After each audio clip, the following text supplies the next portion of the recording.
हमारे भीलवाड़ा में एक छोटी सी जगह पड़ती है कोसीथल। वहाँ के जो कमांडर थे उनकी उम्र 5 साल, पिता की डेथ हो गई थी। 5 साल की उम्र का एक बच्चा वहाँ पे फ्यूडल बनाया हुआ है। उसकी मम्मी शासन संभाल रही है। उसकी मम्मी को जाके मैसेज कहा, भाई तुम्हारे बेटे के लिए मैसेज आया है कि युद्ध लड़ने के लिए जाना पड़ेगा वरना जमीन जब्त कर ली जाएगी।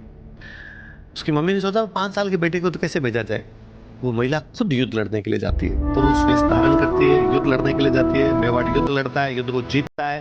शाम को जब घायलों को उठा रहे थे तो उन घायलों में एक महिला मिलती है जिसके तलवार लगी यहाँ पे, इसलिए उसके खून निकलने से उसके बाल पूरे गीले हो गए। एक अंधेरे में जब हाथ डाला एक सेनापति ने तो उसके बाल हाथ में आए। उसने पूछा, ये कौन हो तुम, जासूस हो? महिला उसमें जासूस का काम किया करती थी, कोई जासूस के रूप में नहीं भेज दी गई हो। उसने कहा यदि राणा जी को बुलाया जाए तो मैं बात बता दूंगी वरना नहीं बताऊंगी।